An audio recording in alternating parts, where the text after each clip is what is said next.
బాల్క పైన మంత్రి వివేక్ వెంకటస్వామి ఫేర్ అయ్యారు.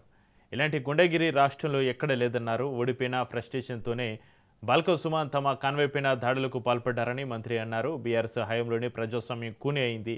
కాంగ్రెస్ హయాంలో అంతా ప్రజాస్వామ్యబద్ధంగానే ఎన్నిక జరిగిందన్నారు. చైర్మన్ ఎన్నిక కూడా ఎలాంటి గొడవలు లేకుండానే జరిగిందన్నారు.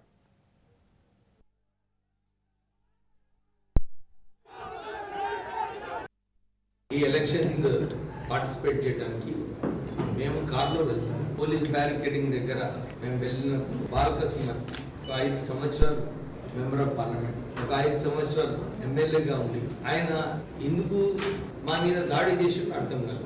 వారు నా కారు పైన నేనే రాళ్ళు, ఆ సెంటర్ బోర్డ్స్ ట్రాఫిక్ మేనేజ్మెంట్ కోసం ఏదైతే ఉంటారో ఆ బోర్డ్స్ నా కారు పైన విశ్లేషణ జరిగింది. అసలు మేము అక్కడ పోయినప్పుడు స్ట్రేట్ పోతున్నాం, మేము ఎక్కడ గొడవ లేదు, ఏం లేదు యాక్చువల్లీ. కానీ ఆయనని రాళ్ళు తీసుకొని కొట్టడం, పాపము ఆ గొడవలో ఒక పోలీస్ కానిస్టేబుల్ కి గాయాలయ్యి పాపం 8 సూచనతోని ఆయన హాస్పిటల్లో, ఇద్దరికి గాయాలు జరిగినాయి.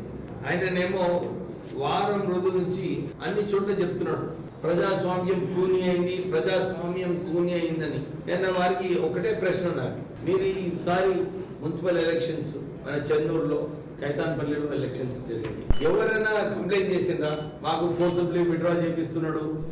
అన్ని చోట్ల కూడా ఎలక్షన్స్ అయినాయి, ఎక్కడ కూడా యునానిమస్ అయ్యే పరిస్థితి లేకుండే.